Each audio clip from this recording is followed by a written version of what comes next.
Tabi po Sunday fam, it's time to talk about our first Filipino anime on Netflix, Trese.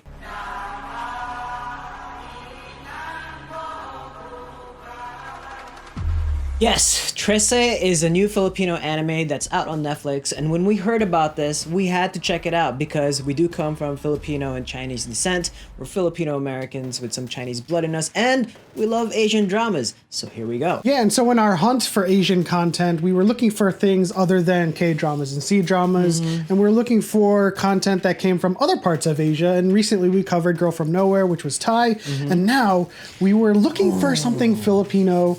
We were like talking to our parents and we are just like, why doesn't Philippines do anything with Netflix? And there are some dramas that come from their teleseries that make a Netflix drop, but they don't have like Netflix originals, and this one is the first one. And this one really touches us deep in our hearts based on our childhood experiences.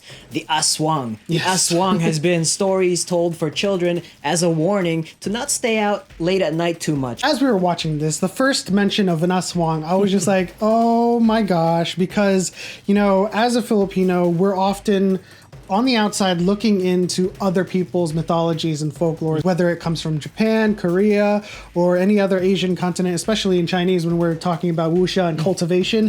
And now we're deep in Filipino folklore. Yeah, and the Aswang, if many of you are not familiar with the term or the folklore or the mythology, they are shape-shifting monsters, primarily like vampires. You could probably, compare the two. They wanted blood. And they're very much the most popular folklore in the Philippines. So the first thing that came to mind when I was watching this, especially with its kind of film noir detective kind of theme, I was drawing parallels immediately to Constantine. And the show is about Alxendara Trese, who is part of a family legacy of Lacan. And the Lacan is a bloodline or a family with a bloodline that has communed with the supernatural, the monsters, the Aswangs, and all of the demons and dwarves and the underworld for centuries. And Trese happens to be the sixth child of the sixth child, which is the prophesied child to take over the underworld. So the undercurrent of this series is that Alxendara Trese is trying to mediate the various groups and factions of the underworld with these folklore creatures and the accords that they set up with her father Anton. And what you get are episodic servings of detective work from Trese and her twin brothers, which has really cool and interesting backstories.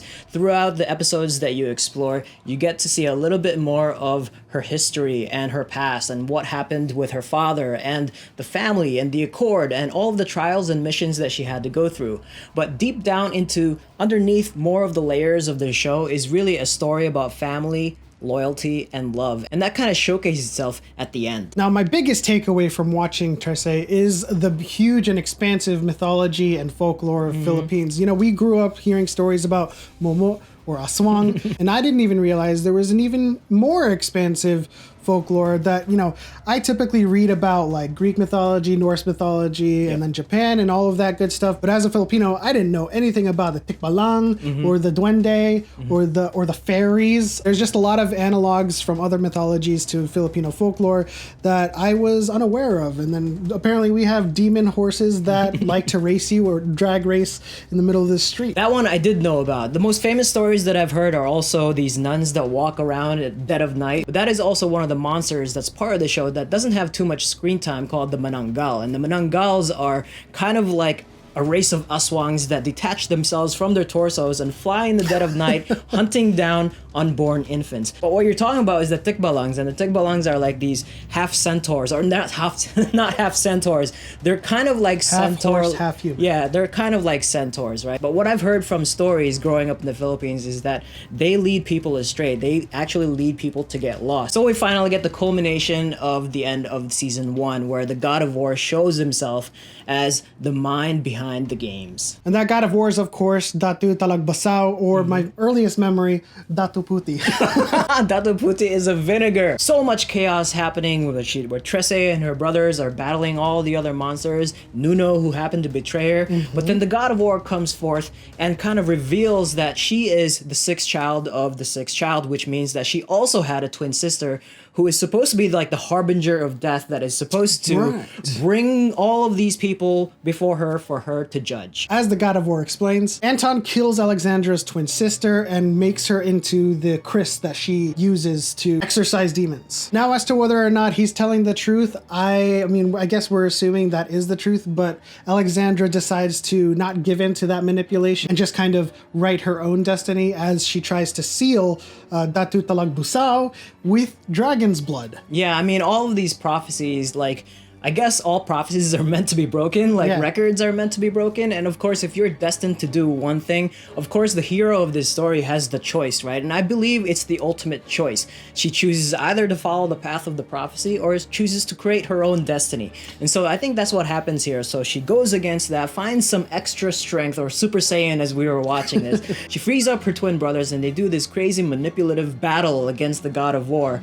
And what ends up, while they're shooting those Gatling guns all over him, they start drawing this circle to form a spell. And then Trese comes up with some dragon's blood from out of nowhere, I'm not sure, but she drinks it and all of a sudden has the power to open up a portal, which she takes the God of War with her, leaving him trapped in some kind of universe. I can kind of relate to how Alexandra kind of pulled that off. I mean, like, I always thought that destiny or fate was something to be left open. Like, you do have a fate, you do have a destiny, but it's up to you ultimately to kind of shape it and see it through yourself and make those ultimate decisions yourself. And when we mentioned that this is very much like John Constantine, where he can open up realms and worlds, I believe this is what happened with Trese when she pulls the God of War into a different portal.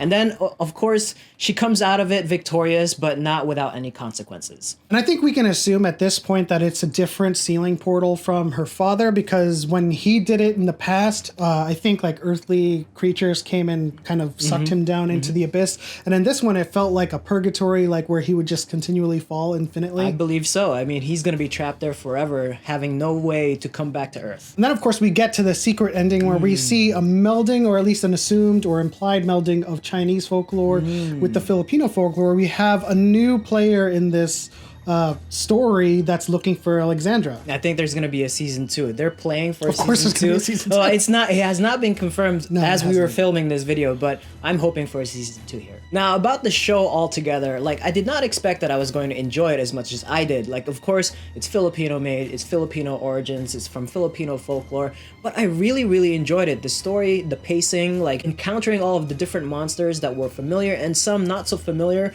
was really enjoyable to me.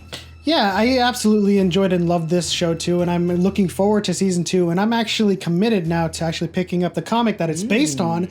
That was out in like 2005, and I had no idea about it, but I definitely want to support this project and support this universe as much as possible. And so to know that it's a crew mostly of Filipinos, the cast as well, Shay as the English version of Alxendara Trese, and Liza Sobrino as the Tagalog version of Alxendara Trese. It's just wonderful to know that, you know, Filipinos are rising up in the media industry. And it's great to see the Filipinos are being represented in a worldwide platform like Netflix. And a special shout out to Rufio. Rufio makes a voice acting cameo in this. I recognized his voice as You Prince did. Zuko, and I was like, is that Rufio from Hook? And then I looked it up. Dante Basco actually plays Baguio Kulimlim, the Electro son of Baguio Electro, and I was just surprised to see him. But of course, he's Filipino, so he was going to be in it, and yeah, special shout out to him. Other than Trese, who was one of your favorite character or characters of the show? I actually really, really loved Kuya Crispin and Basilio because The twins? Yeah, they were so